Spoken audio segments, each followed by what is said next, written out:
Today is Tuesday, March 19th, and we were wondering if you'd like to join us, Mary and me, on trip to Paris. And now, a word from our title sponsor. Are all financial advisors fiduciaries? Fewer than you think. Not knowing could reduce your lifestyle. Hi, I'm Mitch Kramer, founder and CEO of Fluent Financial. A fiduciary is a regulatory term to reduce conflicts of interest in wealth management. A fiduciary always works in your best interest. A non-fiduciary advisor might put their compensation or company ahead of yours. At Fluent Financial, we are certified financial planners acting as fiduciary advisors. To learn more, go to fluentfinancial.com or Fluent Financial's YouTube channel. Introducing Star Power Smart Home Solutions, where cutting-edge technology meets effortless living. Control your entire home with just a tap on your smartphone. Adjust the lights, set the temperature, ensure your home is totally secure, all from the palm of your hand. Experience the ultimate solution in comfort and security for your family. Start by going to the website, GetStarPower.com. That's GetStarPower.com. Good heavens, there are so many ways to visit Paris, to do Paris. It depends on what you like in a city. But maybe we can provide some tips based on our trips there that might help people. Yeah, we've been to Paris twice, once in the winter and once in the summer. And I think we need to go in the fall and the spring now. The summer was pretty hot. It was hot. It was one of the hottest summers on record. But you're in Paris, so.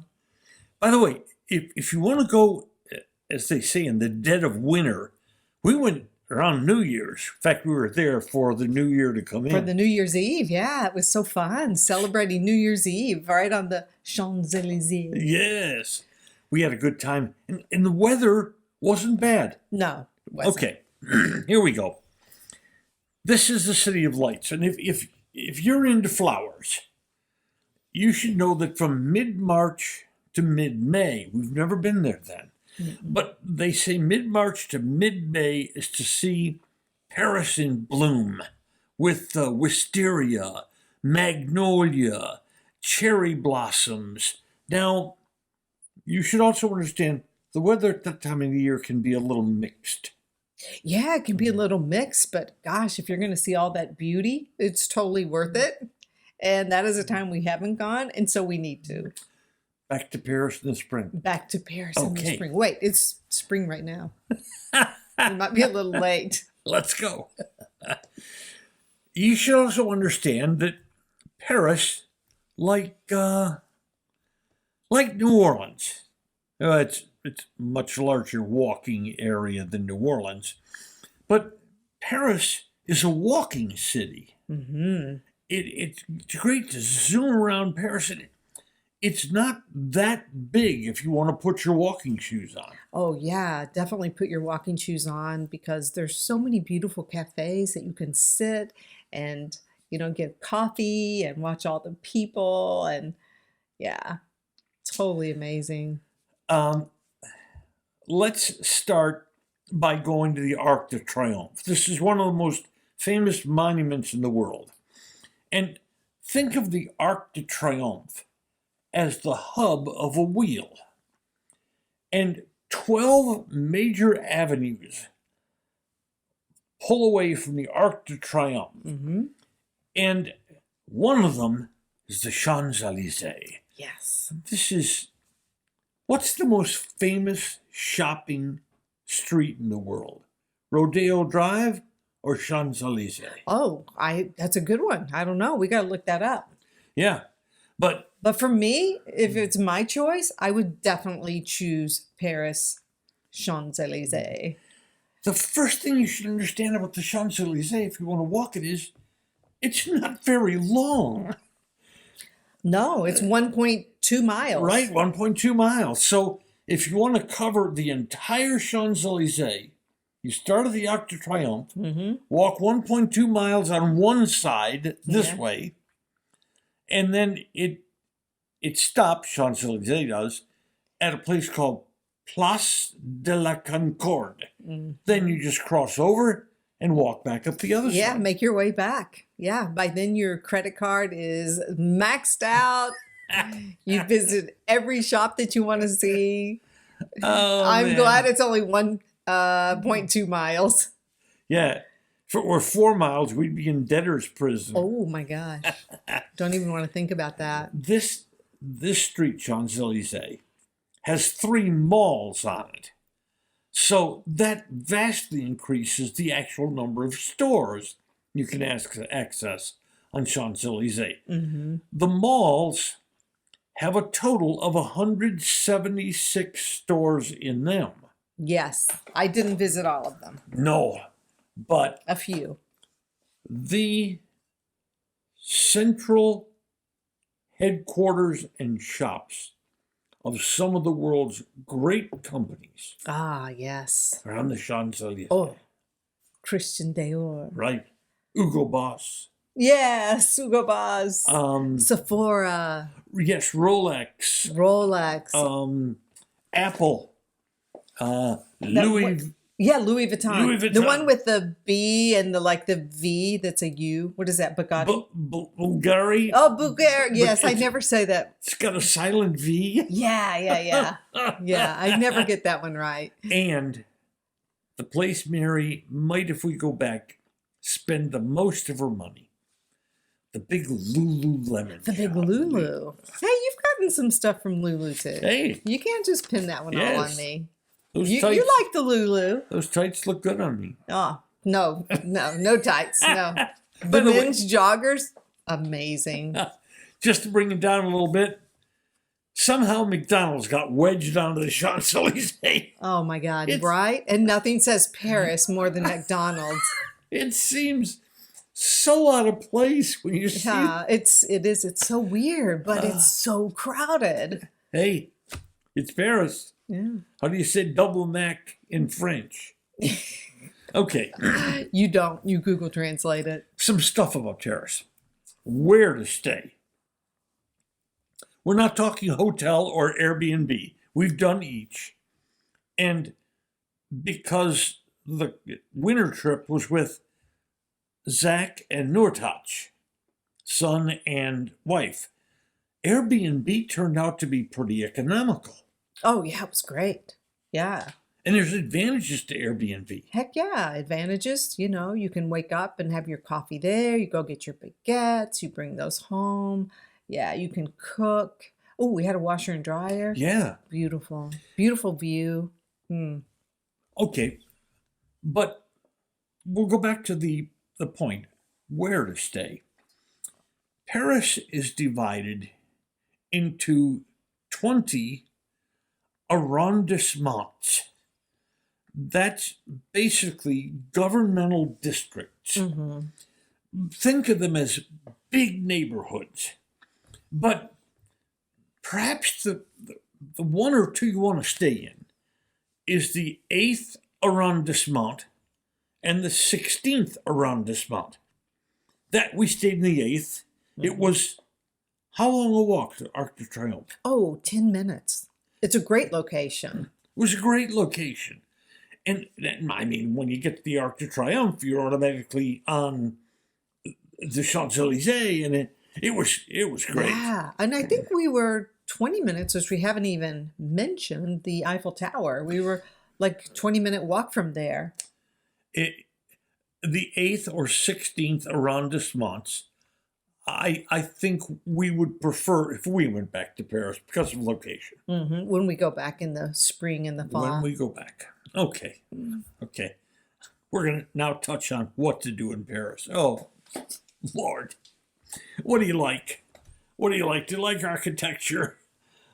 Yeah, do you like coffee? You like great food? You like cafes? People watching? Oh, not even to mention the Do you museums. like stores? Whatever. Yeah, Do you like statues? Oh, my heavens. yeah. There's a statue to everybody in Paris.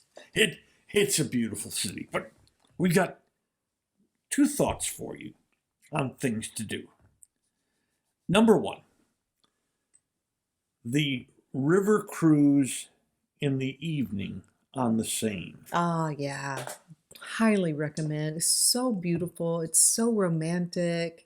It's so peaceful. It's such a great way to kind of get your grid of the city and your location. And you're not all lumped together looking over the side of the boat. It's a dinner cruise.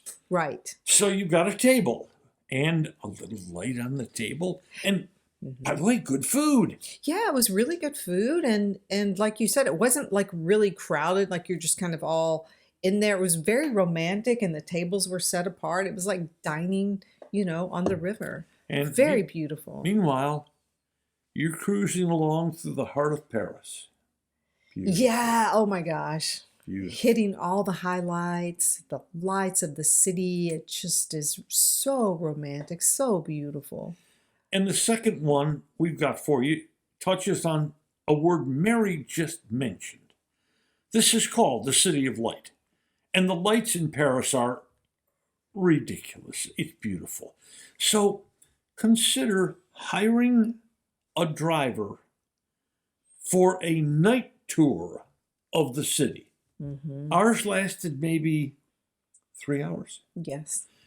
But the driver who knows the city takes you everywhere, can point out things, takes you over the famous bridges over the Seine, points out buildings and statues and art galleries, and it's just great.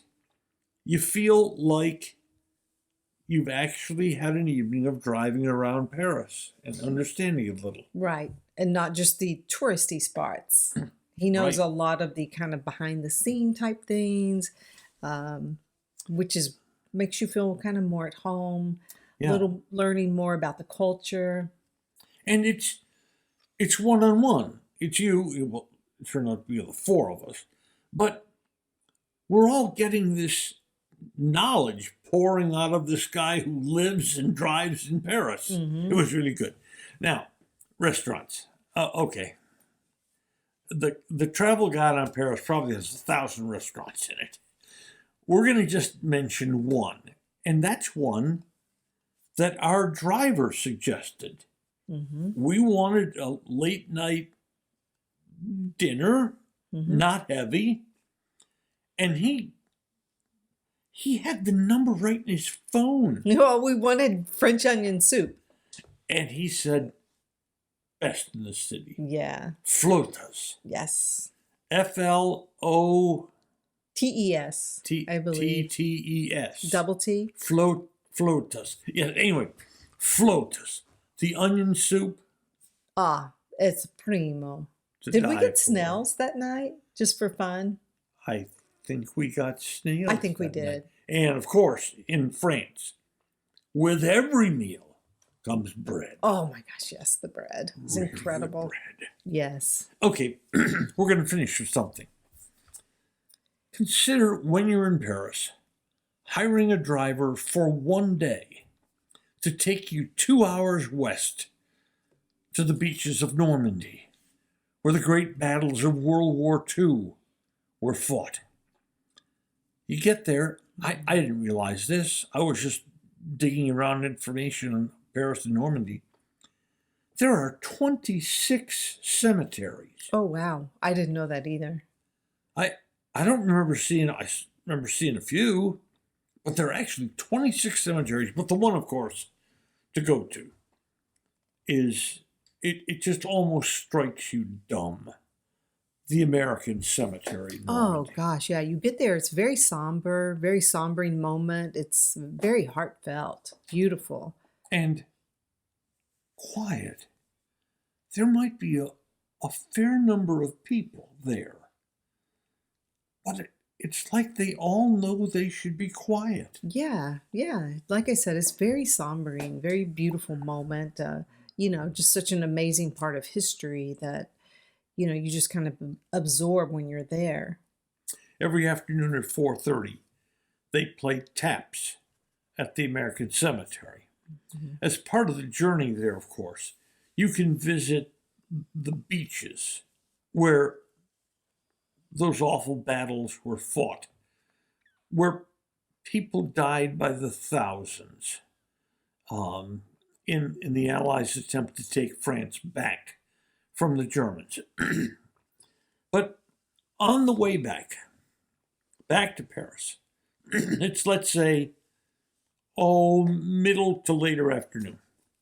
Mary and I want to suggest you make one stop.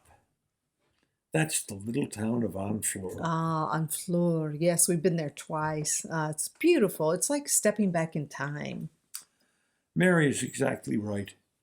You could blink your eyes and think you were in 1950 in Honfleur. It's this old, small French town that sits right on the English Channel. Though the French won't call it the English Channel in that area. They call it the Sleeve, because they figure that's not their water. But the Germans, when they took over France and took over that part of France, made that little area headquarters. And as the battles raged on each side of Honfleur, the Germans then left. They deserted Honfleur. So there's no fighting to happen there. Yeah. And Honfleur is a three-sided situation where this is water, this is the English Channel, and the town is all around here. Kind of like a horseshoe, I guess. How old do you think some of those buildings are? Oh, wow. I don't know. I hadn't gone back to think about how old they are, but they're just beautiful. They're so charming, and the vibe of the city is just like a real beautiful, village town. Yeah. You can sit and have coffee, walk around this area, which will take you like 10 minutes.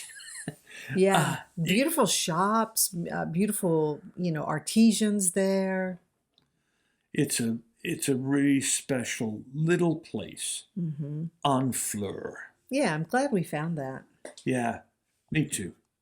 And Mary and I, you ought to understand, are not city people. I know that's a strange thing to say, but we really like maybe 3 American cities: New York, New Orleans, San Francisco. When we travel, we don't spend any time in Buenos Aires or Honolulu or even Auckland in New Zealand, the big city there. We get out of those cities and start to get into the countryside. But yeah, we like more off the beaten path to learn a little bit more about the culture. But Paris is the exception. Oh, yeah. That's a lovely, lovely city. If you have a chance to go, it is so worth it. Yeah, we got to hit up the spring and the fall. Okay, start making plans for next spring and see the blooms in Paris. Or this fall. Happy traveling. Today's episode brought to you by Fluent Financial, Retire Sooner, Better Lifestyle, and by Star Power, Love Where You Live. Just Wondering is a production of DSP Media for FanStream Sports. You can find Norm's show along with other great programming at fanstreamsports.com. Thank you for listening to today's episode. If you enjoyed it, hit follow. And every weekday, a fresh new episode of Just Wondering will be delivered right to you. And if you enjoy this podcast, please share it with a friend. Finally, should you have questions or comments, please share them with us by going to X and our address at Norm's Clubhouse. That's Just Wondering with Norm Hitzges. And every day, I'll be just wondering about something.